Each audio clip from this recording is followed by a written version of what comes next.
сказаниях нардского эпоса великого наследия осетинского народа говорится о том, что после смерти одного из главных героев эпоса, Батраза, Бог уронил на землю 3 слезинки, на месте которых образовались затем святилища. По преданию, возникли они в 3 разных ущельях Осетии: святилище Реком в Алагирском, Макалгабрта в Туальском и Таранджелос в Трусовском ущелье. Поскольку время, которое нашло отражение в эпосе, относится, безусловно, к очень далекому прошлому, исчисляющему не одно тысячелетие, то, соответственно, такими же древними являются и названные культовые места, кстати, по сей день свято почитаемые осетинами. Поэтому и хочется начать свой рассказ об одном из этих живописных ущелий, Трусовском, именно с этого неоспоримого факта, что с самых незапамятных времен люди, обитавшие на этой земле, молились своему древнему божеству, а поскольку эта традиция передавалась из поколения в поколение, то несомненным является и то, что этим древним народом, жившим в Трусовском ущелье, были предки современных осетин, легендарные нарты. Кроме того, исследователям, изучающим древнюю историю человечества, известны племена, жившие на Северном Кавказе в XIV-XVI веках до нашей эры, носящие имя Тыршы, что соответствует осетинскому названию Трусовского ущелья Тыршегом. Существование осетинского этноса в Трусовском ущелье доказывается исключительно осетинской топонимикой и множеством памятников материальной культуры. Хотя в ущелье никогда не велись археологические раскопки, но даже судя по надземным строениям, башням, замкам-ганахам, комплексу оборонительных и хозяйственных построек, древним захоронениям, сохранившим в преданиях название Сарсиаты-Инганта, можно с уверенностью говорить о наличии здесь культурного наследия единственного народа, издревле жившего в этих местах – осетин и их далеких предков. Если взглянуть на физическую карту Осетии, можно заметить, что Трусовское ущелье расположено между главным и боковым хребтами Кавказских гор. Наряду с Мамисонским и Закинским ущельями и Зарамахской котловиной Трусовское ущелье названо известным этнографом Борисом Калоевым Центральной Осетией. По свидетельству античных авторов Геродота, Страбона, Плиния, предки осетин, скифы, пришли сюда через Дарьяльское ущелье в VII веке до нашей эры. Еще раньше, в эпоху бронзы, здесь жили, как мы уже говорили, мифические нарты Сарсята, наследие которых представлено в знаменитом Казбекском кладе, относящемся к кубанской культуре, и отдельных уникальных изделиях того же периода, найденных в селах Трусовского, Гудского ущелья и Ухата. Как гласят предания, Трусовское ущелье 7 раз опустошалось и заселялось вновь. Так известно, что в IV веке нашей эры причиной ухода отсюда алан было нашествие гуннов, а в V-VII веках аланы вновь стали строить здесь свои замки и укрепления. Новая массовая миграция была вызвана нашествием татаро-монголов в 1233 году, а в 1395 году Алания была окончательно разгромлена, и тогда вновь опустело Трусовское ущелье, и лишь в XV веке здесь обосновались предки современных трусовцев. По сведениям в Ахушти-Багратионе, в XVII веке в Трусовском ущелье было уже 8 осетинских сел. К этому периоду относится и большинство архитектурных памятников, сохранившихся здесь. Но есть в некоторых селах и остатки гораздо более древних строений с так называемой циклопической кладкой из обломков скал, без применения раствора, характерных для эпохи нартов-сарсятов, свидетельствующих о том, что Арваком, Трусовское и соседнее Гудское ущелье являются одним из древнейших и важнейших регионов формирования и расселения предков осетинского народа. Согласно Вахушти Багратионе, эти земли исторически являлись восточной частью Дуалетии, как он называл Центральную Осетию. Древнейшее население принадлежало к туалам, а вся Центральная Осетия, как известно, включает в себя собственно Туалгом в Северной Осетии, Урш-Туалта в Южной Осетии и Шау-Туалта в Трусовском и Гудском ущельях. Этноним Шау-Туалта при этом подразумевает высшую степень сакральности данной территории.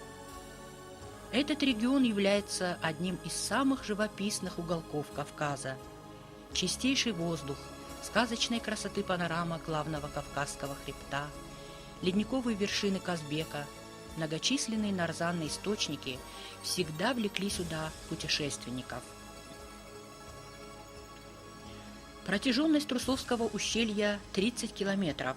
В нем до недавнего времени было 13 осетинских сел: Шивраута, Реш, Уаллак и Даллак-Деш, Теп, Джимара, Сосолта, Бурмашек, Каратыкау, Абана, Шуатиш, Четуэтыкау, Четырш. В этих селах отчасти или полностью сохранилось 25 башен и замков ганахов, 15 святилищ и древние захоронения, именуемые Сарсиат-Инганта. Население было представлено в основном выходцами из Даргавского, Мамисонского и Куртатинского ущелий Северной Осетии. С незапамятных времен жили осетины и в соседнем Гудском ущелье, в котором было 11 сел, и Копской котловине, насчитывающей 9 сел. Осетинское население указанных ущелий всегда оставалось однородным. Смешанных браков с грузинами не наблюдалось. Каждый из этих народов жил обособленно, сохраняя собственные традиции и не посягая на земли друг друга в советский период.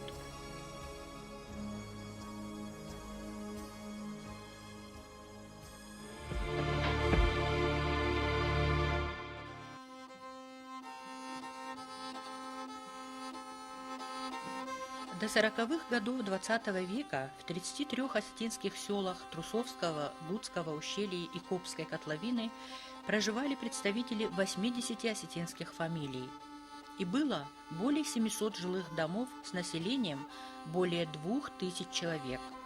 В 1944 году, после известного приказа Сталина, осетинское население из указанных ущелий принудительно заставляли переезжать на равнину, в дома сосланных ингушей.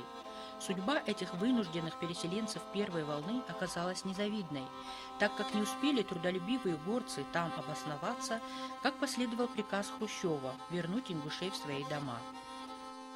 Осетины, проявившие небывалую храбрость и героизм на войне, потерявшие каждого второго солдата на фронте, оказались без вины виноватыми и были во второй раз выселены на новые места. Вернуться на родину в горы им не было позволено. По этой причине сократилась тогда численность населения и в других осетинских ущельях. Однако судьба Трусовского и Гудского ущелий оказалась наиболее трагичной и бесконечно несправедливой еще и по другой причине, которая, собственно, и является основной. Причина эта в том, что осетины вышеперечисленных земель, веками сумевшие отстаивать свою независимость, были в 1922 году против воли самих жителей распоряжением Сталина включены в состав Грузинской ССР, вначале как часть Южной Осетии, а затем отдельно от нее. Весь район был назван Казбекским районом Грузинской ССР. Тогда над судьбами 700 осетинских семей был занесен трагический дамоклов меч грядущих перемен. Безусловно, перекройка границ по усмотрению руководства страны были допустимы только при условии пребывания и Грузии, и Осетии в российском государстве. Осетия вошла в состав России в 1774 году единым народом, не разделенным на юг и север, вместе с указанными ущельями. При советской власти в Казбекском районе мирно сосуществовали рядом два народа – грузины и осетины. Жили обособленно и не мешали друг другу. Так как Казбекский район находится всего в 50 километрах от Владикавказа, то его населению как осетинской, так и грузинской национальности всегда было ближе и выгоднее всю сельхозпродукцию – сыр, масло, шерсть, картофель – вывозить для продажи или обмена в столицу Осетии, а не в Тбилиси, до которого расстояние более 150 километров. А также во Владикавказ уезжали работать и учиться не только осетинские, но и грузинские дети. Но когда наступили печально известные 90-е годы, и Грузия решила отделиться от России, она при этом прихватила и осетинские ущелья, переданные ей именно российским государством. И с тех пор для осетин, выходцев из Трусовского, Гудского ущелья и Коба, являющихся гражданами России, их родина стала недоступным зарубежьем, попасть на которое они теперь, к сожалению, не все и не всегда могут.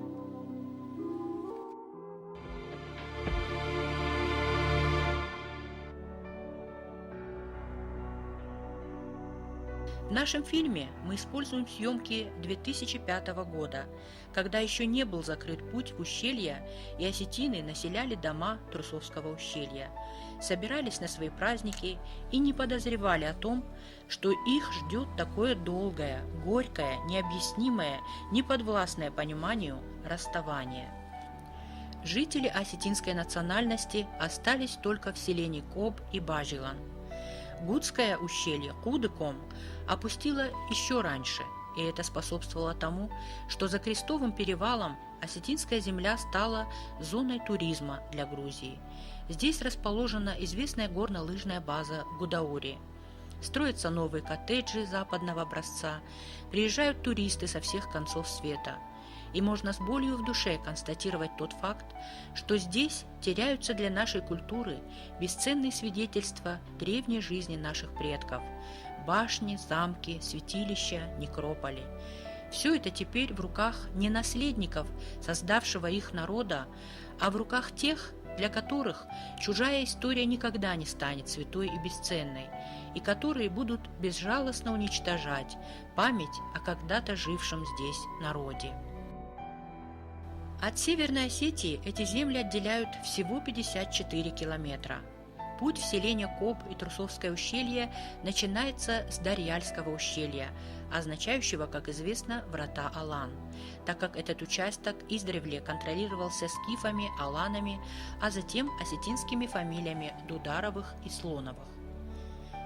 За Дарьяльским ущельем следует Арвыком, что в переводе с осетинского означает «ущелье неба». Здесь находится древнее святилище Аларды, которому поклоняются осетины и во всех других ущельях Осетии. Затем, в 40 километрах от Владикавказа, находится районный центр Казбеги, в котором, по преданию, в конце XVIII века поселился осетинский генерал Сопокаты Казбек. Об этом сохранилась запись в газете «Терские ведомости» за 1830 год. Цитирую.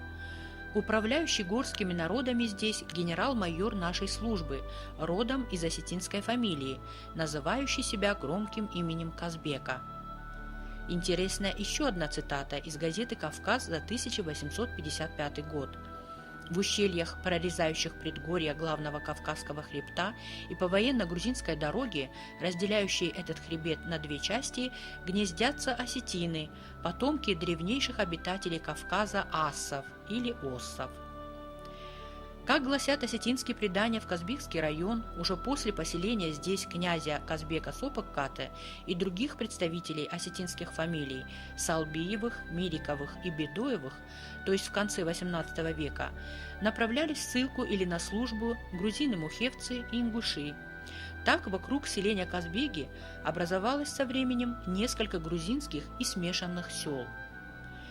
Истинная Грузия начиналась от города Мцхета, то есть в 150 километрах отсюда, где, по сведениям путешественника Коха, еще в 1837 году находилась крепость для защиты прохода на грузинскую территорию. После присоединения Осетии, а затем и Грузии к России, для удобства обслуживания многочисленных путешественников царским правительством России в населенных пунктах Чми, Казбеги, Коб и на Крестовом перевале были созданы почтовые пункты для смены лошадей и отдыха путников. По этой же причине часть территории этого района была отнесена к Душецкому уезду Тифлисской губернии. В то время деление земель на уезды и губернии было исключительно административным и при едином управлении российским царским правительством никак не влияло на общий уклад жизни местных жителей.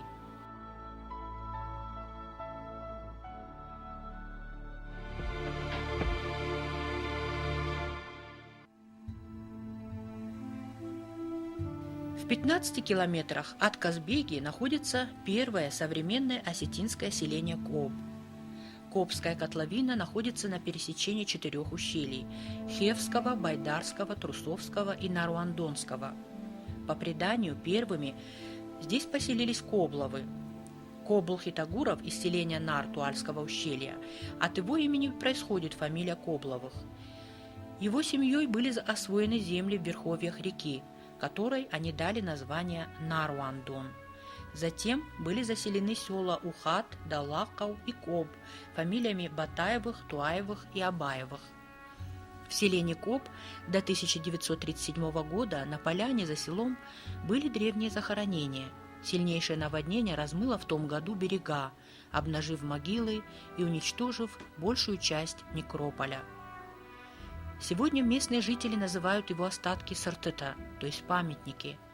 По свидетельству старожилов и судя по былым размерам могильника, здесь было когда-то достаточно большое поселение. Найденные в захоронениях предметы указывали на принадлежность их предкам осетин. Однако ничего не известно о времени их жизни здесь, поскольку этого не знали и первые поселенцы, предки нынешних кобинцев, появившиеся в этих местах 300 лет назад. Достопримечательностью селения Коб является святилище Кобузуар. Современное помещение Кувандона было построено в более позднее время в стиле средневековой церкви, но по рассказам старожилов до 1913 года на священной горе сохранялись остатки более древнего сооружения, когда-то представленного 2 круглыми башнями, соединенными аркой. Как гласит предание, арка была взорвана войсками неприятеля, и сегодня от древнего капища сохранились только остатки былых башен. Гордостью селения Коб являлась также школа, построенная жителями-тружениками осетинских сел в советские годы.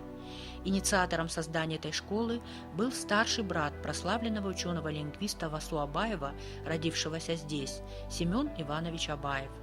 Эта школа была уникальна даже в масштабах всего Советского Союза. Она называлась «Школа коммунистической молодежи». В ней учились выходцы из всех близлежащих осетинских сел. При школе имелись собственная ферма и земельный участок. Школьники сообща обрабатывали землю, доили коров, то есть существовали как самостоятельное хозяйство. Школа была построена в 1935 году, а ее здание и сегодня привлекает к себе внимание своим величием и красотой. Яркой страницей жизни осетинских сел были годы коллективизации. В начале 30-х годов здесь было 6 колхозов, причем вступали в них добровольно. В этом районе не было раскулаченных и репрессированных, не было социального расслоения, и народ жил очень дружно. Во время Великой Отечественной войны колхозы объединились, и их осталось 3. Только в колхозе Трусовского ущелья было 30 тысяч голов овец, в Кобском 24 тысячи, в Гудском 11 тысяч. К 1953 году поголовье Кобского колхоза выросло до 70 тысяч голов овец, 300 голов крупного рогатого скота. Кроме того, была конеферма. Скотоводство было отгонным. Зимой отары перегонялись в Кизляр. Летом овец доили и изготовляли знаменитый кобинский сыр, за изысканный вкус которого кобинцы и трусовцы неоднократно получали награды и медали, в том числе из рук английской королевы. Безусловной гордостью кобинцев являются также многочисленные нарзанные источники, с помощью которых в советское время здесь излечивались от болезней желудка, печени и легких многочисленные гости, приезжавшие сюда, как на народный курорт, укрепить здоровье со всех равнинных сел Осетии. Всего, по свидетельству краеведов, в Коби, Трусовском и Готском ущельях имеется свыше 40 видов нарзанов, а в селении Четырш течет целая нарзанная река, по химическому составу не уступающая знаменитой минеральной воде Боржоми. На этой реке стояли 7 мельниц, так как вода в ней не замерзала даже студеной зимой. Великолепно бурлящее нарзанное озеро, находящееся в долине Аршиком, которое считается бездонным. А на противоположной от озера стороне ущелья склон горы украшен словно причудливыми розовыми ледниками. Это травертиновые отложения минеральной воды, стекающие с горы и оставляющие эти удивительные по красоте причудливые ступени.